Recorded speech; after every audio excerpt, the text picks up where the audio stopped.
Platter নিয়ে কাজ করার কথা ভাবছেন কিন্তু ঠিক কোথা থেকে শুরু করবেন বা এর আসল কনসেপ্টটা কি সেটা নিয়ে একটু কনফিউশন আছে? আচ্ছা, চলুন আজ দ্য ফ্ল্যাটার ব্লুপ্রিন্টের ওপর ভিত্তি করে ফ্ল্যাটারের আসল মেন্টাল মডেলটা একদম পরিষ্কার করে ফেলি। দেখুন, অনেকের মনেই কিন্তু প্রথম প্রশ্নটা এটাই আসে, তাই না? যে ফ্লাটার কি? আর 10টা হাইব্রিড অ্যাপ ফ্রেমওয়ার্কের মতোই। সত্যি বলতে বেশিরভাগ আলোচনা কিন্তু এই ভুল ধারণাটা দিয়েই শুরু হয়। আর ঠিক এই জায়গাতে আমাদের সোর্স একটা ফাটাফাটি কথা বলছে, একটা ট্রুথ বম। কথাটা হলো, যদি ভাবেন ফ্লাটার জিনিসটা রিয়্যাক্ট নেটিভের মতো, তাহলে তো আপনি শুরুতেই হেরে গেলেন। বুঝতেই পারছেন, এই একটা কথাই কিন্তু পুরো ধারণাটা একেবারে উল্টে দেয়। তো চলুন এই ব্যাপারটা একটু গভীরে গিয়ে দেখা যাক। এই সেকশনে আমরা এই যে হাইব্রিড মিথটা আছে না, এটাকে একেবারে ভেঙে চুরমার করে দেব আর দেখব ফ্ল্যাটার আসলে ঠিক কিভাবে কাজ করে। এই যে দেখুন, পার্থক্যটা কিন্তু একদম পরিষ্কার।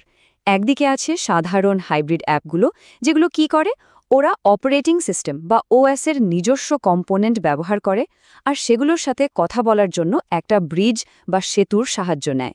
আর অন্যদিকে আছে ফ্ল্যাটার, যে কিনা নিজেই নিজের ক্যানভাস, মানে তার কারোর উপর নির্ভর করার কোনো দরকারই নেই। তার মানে মূল কথাটা কি দাঁড়ালো? সহজ কথায়, ফ্ল্যাটার কোনো হাইব্রিড ফ্রেমওয়ার্ক নয়, একদমই নয়। এটা একেবারে শূন্য থেকে নিজের ইউআই বা ইউজার ইন্টারফেস নিজেই আঁকে। আর এই দারুণ কাজটা করার জন্য সে স্কিয়া নামের একটা অসম্ভব পাওয়ারফুল রেন্ডারিং ইঞ্জিন ব্যবহার করে। আর এইটাই হলো আসল কথা, যে বিষয়টা মাথায় গেঁথে নিতে হবে।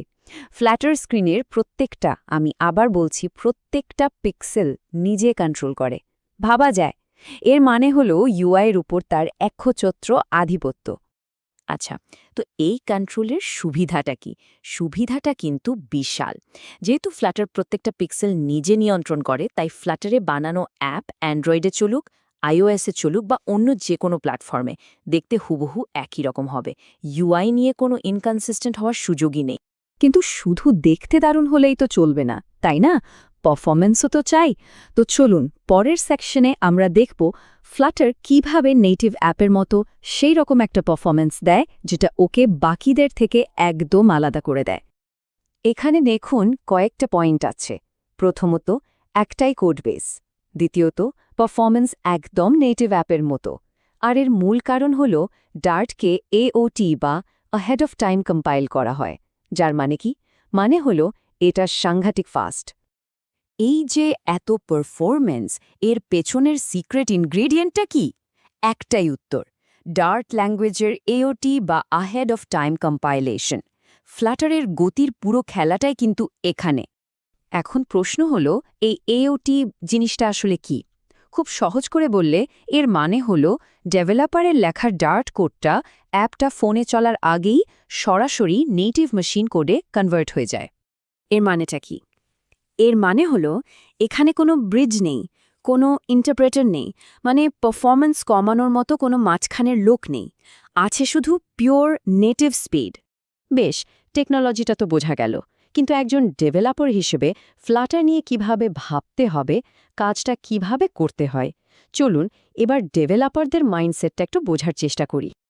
দেখুন, ফ্ল্যাটারে সব কিছুর শুরুটা হয় মেইন ফাংশন দিয়ে। এরপর ছোট ছোট উইজেট দিয়ে একটা গাছের মতো স্ট্রাকচার তৈরি করা হয়, যেটাকে বলে উইজেট ট্রি। এই ট্রিটাই কিন্তু যে কোনো মুহূর্তে পুরো ইউআইটা দেখতে কেমন হবে সেটা বলে দেয়।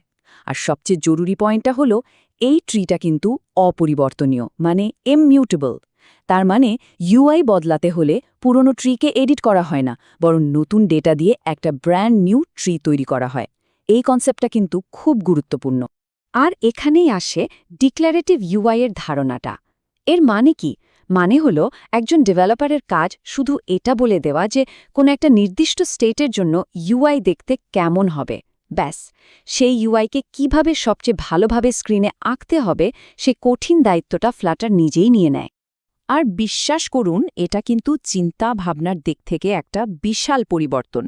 এখানে কিন্তু নিজে থেকে একটা বাটন বা টেক্সট ধরে ধরে পাল্টানো হচ্ছে না, বরং ডেটা বদলানোর সাথে সাথে বলা হচ্ছে এখন ইউআইটা দেখতে এমন হবে, আর ফ্ল্যাটার সেই নতুন বর্ণনা অনুযায়ী স্ক্রিনটা রিফ্রেশ করে দিচ্ছে। তো চলুন এতক্ষণ আমরা যা যা জানলাম সেগুলোকে একসাথে করে ফ্লাটারের সঠিক মাইন্ডসেটটা গুছিয়ে নেওয়া যাক, মানে সবকিছুকে একসাথে মিলিয়ে দেখি। তাহলে মূল কথাগুলো কি কি? 1. ফ্লাটার একটা UI টুলকিট, কোনো হাইব্রিড ফ্রেমওয়ার্ক নয়। 2. এটা নিজের রেন্ডারিং ইঞ্জিন দিয়ে স্ক্রিনের প্রত্যেকটা পিক্সেল কন্ট্রোল করে।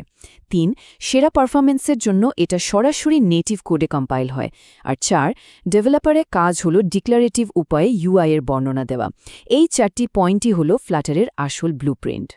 তাহলে ভাবার বিষয় এটাই, যখন স্ক্রিনের প্রত্যেকটা পিক্সেল নিয়ন্ত্রণ করার ক্ষমতা হাতে থাকে, যখন যে কোনো ডিজাইনকে বাস্তবে রূপ দেওয়া সম্ভব, তখন কি অসাধারণ জিনিস বানানো যেতে পারে।